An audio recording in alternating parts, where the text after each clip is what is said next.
నెల క్రితమే చూపించారు, ఇక్కడికి వచ్చి నిలబడి చూశాను. ఆర్ఎండ్బి వాళ్ళకి కూడా చెప్పాము.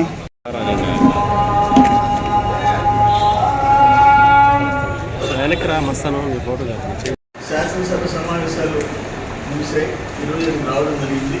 ఇక్కడ పొదలకూరులో ఒక బ్యూటిఫుల్గా మంచి సెంటర్లో ఆర్ఎండ్బి స్థలంలో, అంటే గెస్ట్ హౌస్ స్థలంలో మహాత్మా గాంధీ, జాతిపిత మహాత్మా గాంధీ విగ్రహం ఆవిష్కరణ నా చేతుల మీదుగా చేయించారు. వాళ్ళందరికీ కూడా నేను కృతజ్ఞతలు, ఆర్యవైశ్య సంఘం వాళ్ళందరికీ కలిసి చేశారు. 1 మంత్ టైంలో చేశారు, బ్యూటిఫుల్గా చేశారు, మంచి విగ్రహం తెచ్చి పెట్టారు. ఆయన మార్గంలో అందరూ నడవాలని అందరినీ కోరుతున్నాం.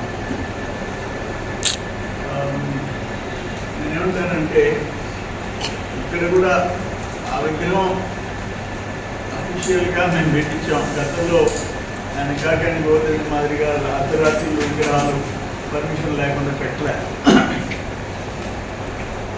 రెండోది ఏంటంటే, ఇప్పుడు ప్రధానంగా మా లీడర్స్, మండల కమిటీలు, క్లస్టర్ ఇన్ఛార్జీలు, యూనిట్ ఇన్ఛార్జీలు అందరూ జిఎస్టీ రీఫార్మ్స్ జనంలోకి తీసుకుపోవాల్సిన అవసరం ఉంది. జిఎస్టీ కేవలం ఇప్పుడు 0% కొన్ని, 5% కొన్ని, 18%. చాలా ధరలు తగ్గిపోతాయి. 18% కూడా ఏసీలు, టీవీలు, ఖరీదైన వాహనాలు. 40% పొగాకు, pan masala, costliest cars, vehicles, luxury cars మాత్రమే 40%. పాలు, గుడ్లు వంటివి ఆహార పదార్థాల మీద 0% చేశారు. 5% ఆహార ధాన్యాలు, ప్రాథమిక పాల ఉత్పత్తులు, విద్య, ఆరోగ్యం మీద 5%. అట్లే నేను చెప్పాను, ఏసీలు, టీవీలు వాటి మీద 18%.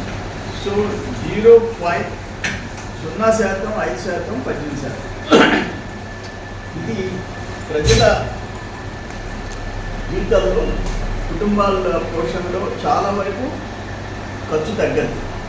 దీన్ని షాపులు వాళ్ళు కొత్త రీఫార్మ్స్, జిఎస్టీ రీఫార్మ్స్ని అనుసరిస్తున్నారా లేదా అనేది తెలుసుకోవాల్సిన బాధ్యత ఉంది.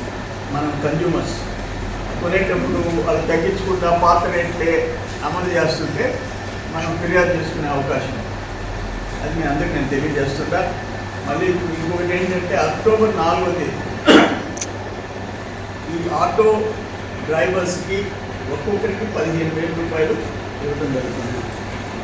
అక్టోబర్ 4 ఈ లోపల అందరూ వాళ్ళ లైసెన్సులు, వాళ్ళ పేరుతో ఏమేమి